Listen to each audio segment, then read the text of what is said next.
Buenas chicos y chicas, bienvenidos a un nuevo podcast. Hoy os hablaré de la edad del totalitarismo. La llamada edad del totalitarismo se desarrolla principalmente en el periodo de entreguerra entre 1918 y 1939, aunque sus consecuencias se prolongarán durante la Segunda Guerra Mundial. Europa sale de la Primera Guerra Mundial profundamente traumatizada. Millones de muertos, economía arruinada, sociedades radicalizadas y una enorme desconfianza hacia los sistemas liberales y parlamentarios. En este contexto de crisis generalizada, muchos ciudadanos pierden la fe en la democracia, considerada débil, lenta, incapaz de resolver los problemas reales. Es en este escenario donde surgen y se consolidan regímenes totalitarios, sistemas políticos que buscan el control absoluto de la sociedad, subordinando al individuo al Estado y eliminando cualquier forma de oposición. Las tres grandes ejemplos de totalitarismo en Europa serán el fascismo italiano, el nazismo alemán y el estalinismo soviético. Aunque sus ideologías no son idénticas, comparten rasgos fundamentales como que son partido único, tienen un culto al líder, usan sistemáticamente la violencia, tienen una propaganda constante y suprimen las libertades. Primero voy a empezar por el fascismo italiano y por Benito Mussolini. Mussolini nace en 1883 en Predapio, en una familia humilde y politizada. Su padre era socialista y anticlerical, y desde joven Mussolini se identifica con el socialismo revolucionario. Vive entre Italia y Suiza, donde entra en contacto con ambientes obreros radicalizados y se forja una reputación de agitador violento más cercano a la acción directa que al debate teórico. Su ascenso dentro del socialismo italiano es rápido. Llega a ser director del periódico Avanti, que era el órgano oficial del Partido Socialista Italiano. Sin embargo, su trayectoria dará un giro decisivo con el estallido de la Primera Guerra Mundial. Mientras el Partido Socialista defiende el neutralismo, Mussolini se declara favorable a la entrada de Italia en la guerra. Considera que el conflicto puede ser una oportunidad revolucionaria y nacional. Esta postura provoca su expulsión del partido. A partir de ese momento rompe definitivamente con el socialismo tradicional. Se alista en el ejército, combate la trinchera y refuerza una visión violenta y autoritaria de la política. Funda su propio periódico, Il Popolo d'Italia, desde el que comienza a construir una nueva ideología, que era nacionalista, antisocialista, pero que aún pretendía atraer a los trabajadores. En 1919 nacen los Fasti di Combatimiento, que eran organizaciones paramilitares con un claro carácter político. No son todavía un partido estructurado, sino grupos de acciones violentas. Su estética y propaganda se inspiran en el futurismo, exaltando la juventud, la violencia, la velocidad, el heroísmo y el desprecio por el peligro. Su forma de actuar se inspira en figuras como Gabriele de Annunzio, que en 1919 ocupa militarmente la ciudad de Fiume para reclamarla para Italia, en nombre de la revancha por la llamada Victoria Mutilada, que era el pensamiento de que Italia había ganado la guerra, pero no había recibido todos los territorios prometidos. Durante el bienio rosso, que fue desde 1919 a 1920, Italia vivió una oleada de huelgas, ocupaciones de fábricas y movilización obrera. En ese contexto, las camisioneras fascistas se presentan como una fuerza de orden.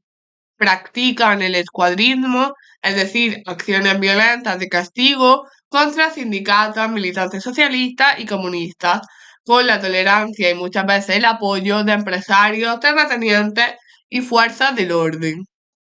En 1921 se funda el Partido Nacional Fascista PNF. Su crecimiento es espectacular. Italia atraviesa una grave crisis económica con inflación, paro y una difícil reconversión de la industria de guerra. A esto se suma el resentimiento nacional por la guerra y el miedo de las clases medias a una revolución socialista. Los partidos tradicionales aparecen débiles e incapaces de controlar el desorden social. La tradición democrática italiana es muy breve y Mussolini destaca por su enorme capacidad oratoria y su habilidad para adaptarse a distintos públicos. En octubre de 1922 tiene lugar la Marcha sobre Roma, una demostración de fuerza organizada para presionar al gobierno. Miles de fascistas marchan hacia la capital. El primer ministro, Luigi Facta, solicita al rey Víctor Manuel III que declare el estado de sitio, pero el rey se niega y encarga a Mussolini formar gobierno. Formalmente Mussolini llega al poder de manera legal conforme al Estatuto Albertino. Sin embargo, el uso de la violencia y la intimidación plantea un intenso debate histórico sobre el carácter realmente democrático de su acceso al poder. Tras ganar las elecciones de 1924, con el 65% de los votos, en un clima de violencia, el diputado socialista Giacomo Matteotti denuncia fraude e ilegalidades. Poco después es secuestrado y asesinado por militantes fascistas. Aunque nunca se aclaró completamente, Mussolini asume la responsabilidad política. A partir de 1925 comienza la instauración abierta de la dictadura mediante las leyes fascisme.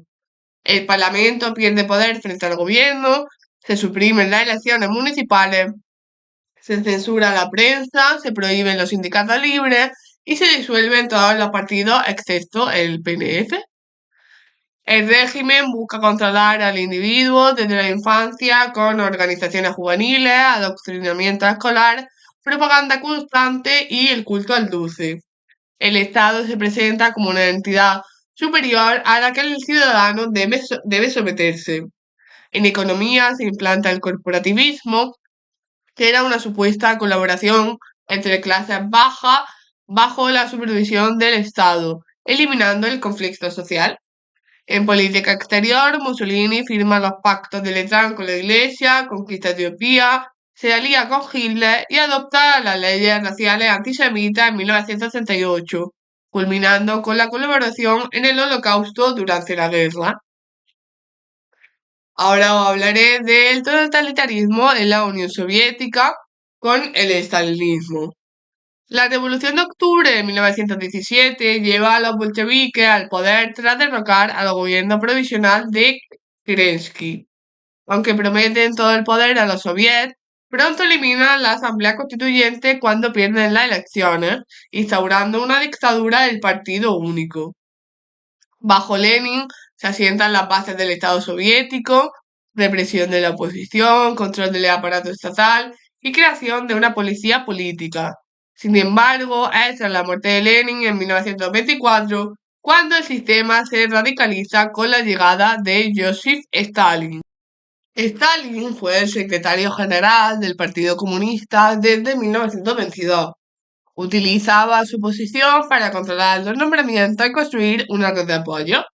Elimina progresivamente a sus rivales, especialmente a Trotsky, que era el defensor de la revolución permanente, que acaba exiliado y asesinado en México en 1940. Se impone la doctrina del socialismo en un solo país, justificando la necesidad de fortalecer la URSS internamente ante el fracaso de las revoluciones en Europa. Se produce una auténtica damnatio memoriae, que era que los antiguos líderes revolucionarios desaparecen de los relatos oficiales, de los libros y hasta de las fotografías, como le pasó a Trotsky.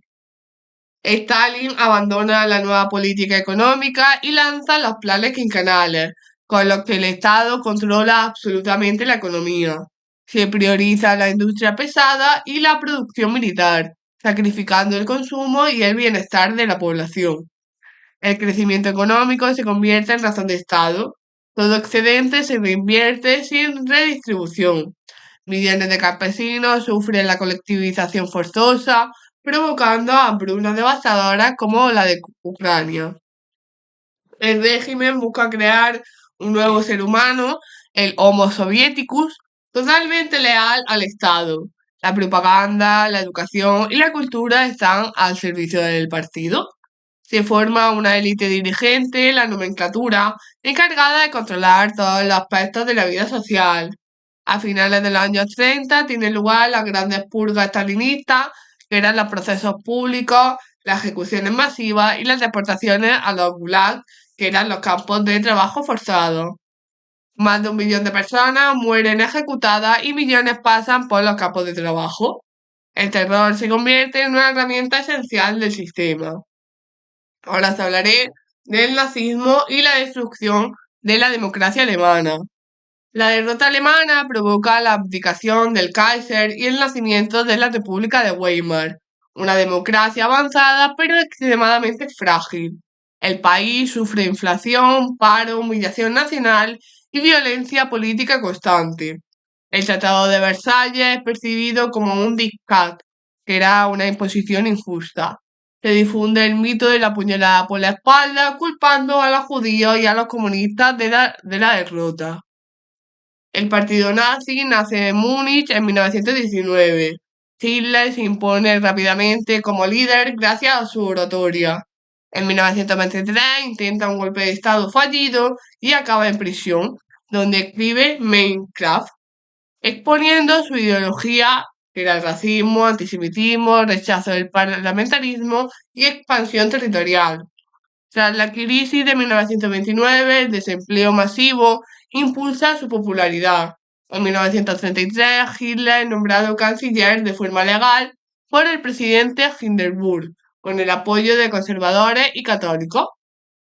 Tras el incendio del Reichstag, se aprueba la ley habilitante que permite gobernar sin el Parlamento.